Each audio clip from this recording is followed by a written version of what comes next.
In this video, I'll show you how to create and customize two different types of maps in Tableau. We've already connected to the Atlanta flight delays dataset and cleaned up our data in the previous video. And now we're ready to build more maps. I have a couple of questions that I want to use to motivate the first half of this video. We know that the Atlanta airport is a busy airport with flights to many destinations. But to what destinations have there been delayed flights? Also, where do we have the largest average delays? Let's double click on the Dest field in the data pane. That's the destination airport. And we see that Tableau automatically builds a map for us. Let's look at the Show Me button over in the top right corner. And we can see that Tableau has two different types of maps. This one's called a symbol map. A symbol map is where we use a mark such as a circle to plot each location in the data. Sometimes people also call these point maps. Airport level and city level data will always default to a symbol map. You can change a symbol map shape by changing the drop-down option in the marks card to shape. And then click on the shape icon there and choose any shape that you would like. Personally, I have a strong preference for circles, so I'll go back to automatic. Let's also bring departure delay in minutes to color. And then change the aggregation from a sum to an average. This is the average number of minutes of departure delay per airport. Then let's bring Atlanta delays count to size and increase the size a little. We can see that there are flights to many destination airports across the United States. Let's also add destination state and destination city to tooltip. Now we can see that information on hover.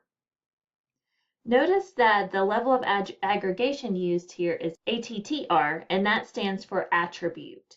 Tableau is using it here because we added these two dimensions to the tooltip, but we aren't displaying them in the viz anywhere else other than the tooltip.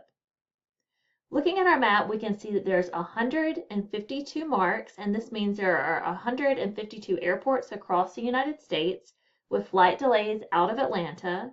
The largest circles show airports where we have the largest number of delayed flights, and we can quickly see that airports like MCO Airport in Orlando, Florida, and FLL Airport in Fort Lauderdale, Florida, have the largest number of delayed flights.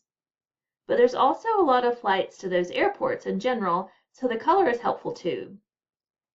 The sort of medium blue to lightish blue color that these airports have shows that departure delays in minutes is around the average or the middle of the range here for those two airports that I pointed out. However, we can look for some of the darker blue circles, and you'll find a few of them. And here's one that's quite dark blue. FSD Airport in Sioux Falls, South Dakota has a high average delay, but there are only 4 flights to that airport, and we can see that in the tooltip.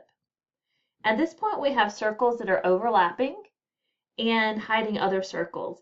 I like to go to color and then decrease the opacity just a little bit, and you can also add a border.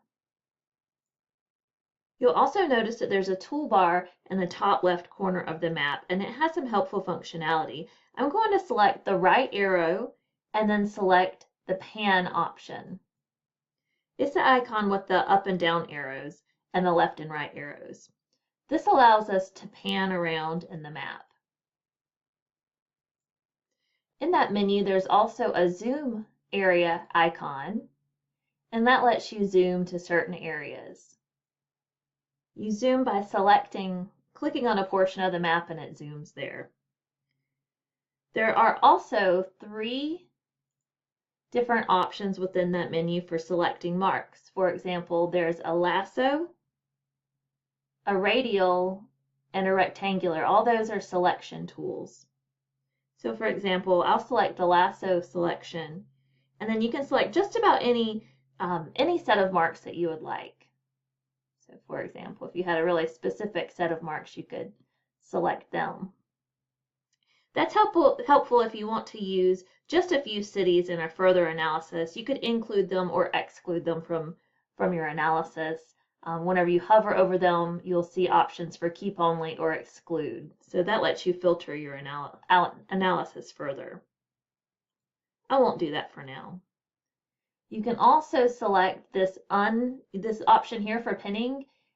You can unpin it, and then that resets your map to the original view. There's also a convenient search feature that will take you straight to a point of interest. For example, I'll type in Daytona Beach and then select it, and it will jump right to Daytona Beach, Florida. And then you can zoom in a little bit. If you have a mouse with a scroll wheel on it, that's the little wheel that's usually located in the middle of the mouse that you use to scroll up and down for pages on your computer, then that might work for you too for zooming. And that's my preferred method. That's how I'm zooming right now. You can zoom in and out with it. If you zoom in far enough, you'll actually see the airport layout. If you plan to let other people use your map, you might want to control how they interact with it. You can select Map in the top toolbar and then use Map options. You can uncheck the features that you want to disable, and you can also go back through that same menu to enable any of them.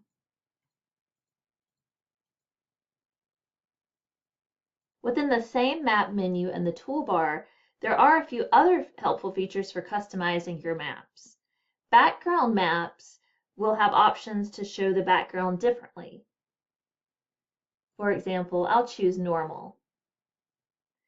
And then I'll also go through that menu to choose background layers. A map pane will come up in the left of your screen, and here you can also control the background style. For example, I can go from normal to dark and then back again. Let's also turn on the coastline layer.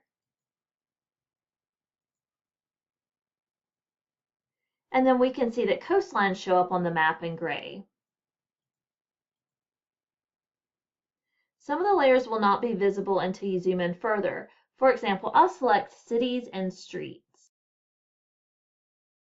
See, there's streets and there's cities towards the bottom. I don't see them yet, but if you go back and zoom to Daytona Beach, you can see how that works.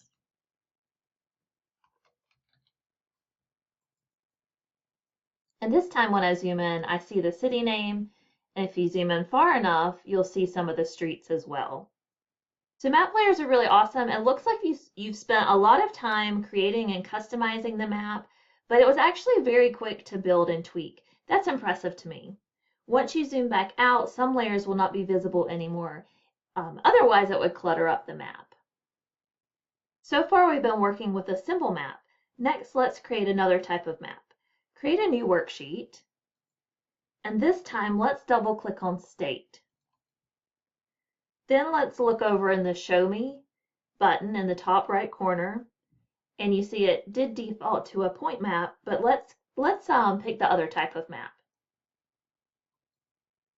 And we see that it changes. This is called a filled map. It's spelled F-I-L-L-E-D and not F-I-E-L-D, although the two words do sound the same. Let's rename this worksheet as Filled Map. And then for our other worksheet, let's name it as Simple Map. Sometimes you'll also hear someone refer to filled maps as Area, Polygon, or Choropleth Maps. Now that we've plotted all the states where we have flight delays in our data set, notice the marks card. Tableau added State to Detail, where we can drill down to state and then even go to city level. Once you get to city level though, Tableau cannot plot it as a filled map anymore, and it switches to a symbol map. Then we can drill back up and we get back to a filled map. For some geographic location types, such as airport and city, Tableau can only represent them as a symbol map. However, other geographic types, such as country, state, or postal code, can be represented either way as a field map or a symbol map. Let's drag departure delay in minutes to color. And then change the level of aggregation from a sum to an average. Let's click on color and edit the color. I'll choose orange to blue diverging. And then I'll select reverse. In my mind, larger flight delays are not a good thing, and that's why I want to see them in a brighter color like orange rather than blue.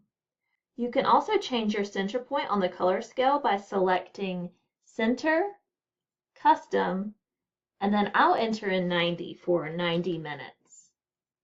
And then close that. Now it's easy to see that we have average flight delays of over 90 minutes in a few states, such as South Dakota, Iowa, and Montana. Those are in orange. But what if I wanted to add a field to size now in the marks card, like we did before with our map of airports? Nothing would be displayed on the map. Field maps cannot encode anything by size, and that's because the sizes of the areas of colors that we see are based on the boundaries of the geographic data. In this case, the boundaries of the states. Instead, we could add that information to the tooltip. I'll bring Atlanta delays count first to size and show you that nothing changes. It can't display that. So instead, if we want to see it, we could just drag it over into the tooltip. And now you'll see the count or the number of flights per state in your tooltip. We'll stop here, but be sure to save your workbook.